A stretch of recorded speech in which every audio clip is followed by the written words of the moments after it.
Coffee ಮಂಡಳಿಯ ಬಾಳೆಹೊನ್ನೂರಿನ ಕೇಂದ್ರೀಯ coffee ಸಂಶೋಧನಾ ಸಂಸ್ಥೆಯ ಶತಕ ಸಂಭ್ರಮದ ಕಾರ್ಯಕ್ರಮ ಕಾಫಿಯ ಕಂಪು. ಪ್ರಾಯೋಜಕರು ಭಾರತೀಯ ಕಾಫಿ ಮಂಡಳಿ, ಬೆಂಗಳೂರು.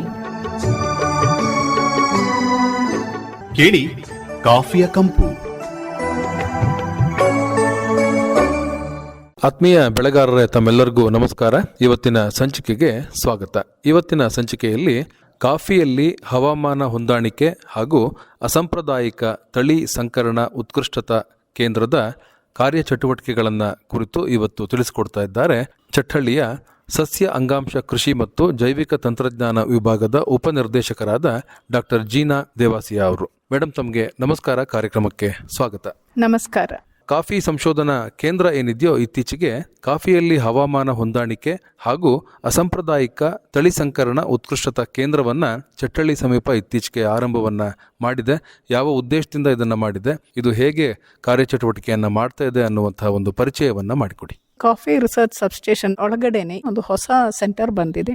ಈ ಸೆಂಟರ್ದು ಮುಖ್ಯ ಉದ್ದೇಶ ಏನಂದರೆ, ಈಗ ಕ್ಲೈಮೇಟ್ನಲ್ಲಿ ತುಂಬ ಚೇಂಜಸ್ ಬರ್ತಾ ಇದೆ. ಕ್ಲೈಮೇಟ್ ಚೇಂಜಸ್ ನಮ್ಮ ಕಾಫಿ ಕೃಷಿಯನ್ನು ತುಂಬ ಎಫೆಕ್ಟಿವ್ ಮಾಡ್ತಾ ಇದೆ. ನಾವು ಮುಂಚೆ ಥರ ನಮಗೆ ಇಳುವರಿ ಬರ್ತಾ ಇಲ್ಲ. ಮುಂಚೆಗಿಂತ ಜಾಸ್ತಿ ಮಳೆ ಬರ್ತಾ ಇದೆ, ತುಂಬ ಬೆರೀಸ್ ಕೆಳಗಡೆ ಬಿದ್ದು ಹೋಗ್ತಾ ಇದೆ. ಬಟ್ ಇದರೆಲ್ಲ ವಿತ್ಸ್ಟ್ಯಾಂಡ್ ಮಾಡೋ ತನಕ ಒಂದು ವೆರೈಟಿ ನಮಗೆ ಬೇಕು. ಈಗ ರೋಬಸ್ಟಾ ಆಗಲಿ, ಅರಬಿಕಾ ಆಗಲಿ, ಇದೆರಡನಲ್ಲಿ ನಮಗೊಂದು ಒಳ್ಳೆ ವೆರೈಟಿ ಬೇಕು. ಕಾಫಿ ಹೇಳಿದ್ರೆ ಮೇಯ್ನ್ಲಿ ಅರಬಿಕಾ, ರೋಬಸ್ಟಾ ಇದೆ. ಇದೆರಡು ಇಲ್ಲದೆ ನಮಗೆ wild species, tree coffee species, ಮರ ಕಾಫಿ ಹೇಳ್ತೀವಿ. ಆ ಮರ ಕಾಫಿನಲ್ಲಿಯೂ ತುಂಬ ವೆರೈಟೀಸ್ ಇದೆ. ಅದ್ರ ಬಗ್ಗೆ ನಾವು ರಿಸರ್ಚ್ ಮಾಡೋಕ್ಕೆ ಈ ಒಂದು ಸೆಂಟರ್ ಸ್ಟಾರ್ಟ್ ಮಾಡಿದ್ವಿ. ಈ ಸೆಂಟರ್ ಮಾರ್ಚ್ 26, 2025 ಇಲ್ಲಿ ಇನಾಗ್ರೇಟ್ ಆಗಿದೆ. ನಮ್ಮ ಟಿಶ್ಯೂ ಕಲ್ಚರ್ ಡಿವಿಷನ್ ಅದು 1993 ಇಷ್ಟು ತನಕ ಮೈಸೂರಿನಲ್ಲಿ ಇತ್ತು. ಆ ಸೆಂಟರು ಇಲ್ಲಿಗೆ ಶಿಫ್ಟ್ ಆಗಿದೆ.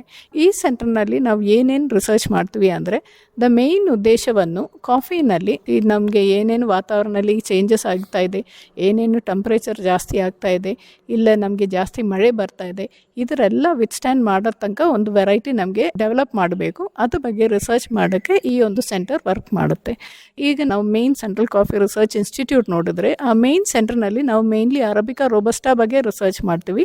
ಬಟ್ ಬೇರೆ ಎಲ್ಲ ಕಾಫಿ, ಲೈಬರಿಕಾ, ಎಕ್ಸೆಲ್ಸಾ, ಸ್ಟೀನೋಫಿಲ್ಲಾ, ಕಪ್ಪಕಟ ಹೇಳ್ಬಿಟ್ಟು ನಮಗೆ ತುಂಬ ವೈಲ್ಡ್ ವೆರೈಟೀಸ್ ಆಫ್ ಕಾಫಿ ಇದೆ. ಆ ವೆರೈಟೀಸಿಂದ ನಮಗೆ ಏನೇನು ಒಳ್ಳೆ ಗುಣಗಳನ್ನು ನಾವು ಅರಬಿಕಾನಲ್ಲಿ ಆಗಲಿ, ರೋಬಸ್ಟಾನಲ್ಲಿ ಆಗಲಿ ನಾವು ಅದು ತೊಗೊಂಡು ಬರಬೇಕು. ಅದು ನೋಡೋಕ್ಕೆ ಇಲ್ಲಿ ನಾವು ರಿಸರ್ಚ್ ಮಾಡ್ತಾ ಇದ್ವಿ. ನಾವು ಇದೆರಡು ಅಲ್ಲದೆ ನಾವು ಇಲ್ಲಿ ಟಿಶ್ಯೂ ಕಲ್ಚರ್ ಬಗ್ಗೆನೂ ನಾವು ರಿಸರ್ಚ್ ಮಾಡ್ತೀವಿ. ಟಿಶ್ಯೂ ಕಲ್ಚರ್ ಅಂದರೆ, ನಾವು ಸಪೋಸ್ ನಿಮಗೆ ಒಂದು ಒಳ್ಳೆ ಗಿಡ ಇದೆ, ಅದರಿಂದ ಇನ್ನೂ ನಿಮಗೆ ಜಾಸ್ತಿ ಗಿಡ ಮಾಡಬೇಕಂದ್ರೆ ನೀವು ಬೀಜ ತೊಗೊಳ್ಳಿ, ಇಲ್ಲಾಂದರೆ ಕಂಬು ಚಿಗುರು ತೊಗೊಳ್ಳಿ, ನಮ್ಗೆ ಅಷ್ಟು ಮಟ್ಟಕ್ಕೆ ನಾವು ಮಲ್ಟಿಪ್ಲೈ ಮಾಡೋಕ್ಕಾಗಲ್ಲ. ಅದಕ್ಕೋಸ್ಕರ ಈ ಟಿಶ್ಯೂ ಕಲ್ಚರ್ ಮುಖಾಂತರ ನೀವು ಮಲ್ಟಿಪ್ಲೈ ಮಾಡ್ಬೋದು. ಸೊ ಅದ್ರ ಬಗ್ಗೆನೂ ಇಲ್ಲಿ ಸೆಂಟರ್ನಲ್ಲಿ ನಾವು ಸ್ಟ್ಯಾಂಡರ್ಡೈಸ್ ಮಾಡ್ತೀವಿ. ಏನಂದರೆ, ಒಂದೊಂದು ಗಿಡ ನಾವು ಟಿಶ್ಯೂ ಕಲ್ಚರ್ ಮಾಡೋಕ್ಕೆ ಬೇರೆ ಬೇರೆ ರೀತಿಯಲ್ಲಿ ತೊಗೊಂಡು ಹೋಗಬೇಕು. ಅದು ನಾವು ಹೇಗೆ ಮಾಡೋದು, ಅದು ಇಲ್ಲಿ ರಿಸರ್ಚ್ ಮಾಡ್ತೀವಿ. ಅದಿಲ್ಲದೆ ನಾವು ಮಾಲಿಕ್ಯುಲರ್ ಮಾರ್ಕರ್ಸ್ ಬಗ್ಗೆನೂ ರಿಸರ್ಚ್ ಮಾಡ್ತೀವಿ. ಸೊ ಆ ಥರ ಈ ಸೆಂಟರ್ ಬಂದು ರೈತರ ಜೊತೆಲಿ ಕೆಲಸ ಮಾಡೋಕ್ಕೆ ಮೈಸೂರಿಂದ ನಾವು ಇಲ್ಲಿಗೆ ತೊಗೊಂಡು ಬಂದು ಇಲ್ಲಿಂದ ಅದು ಕೆಲಸ ಮಾಡುತ್ತೆ.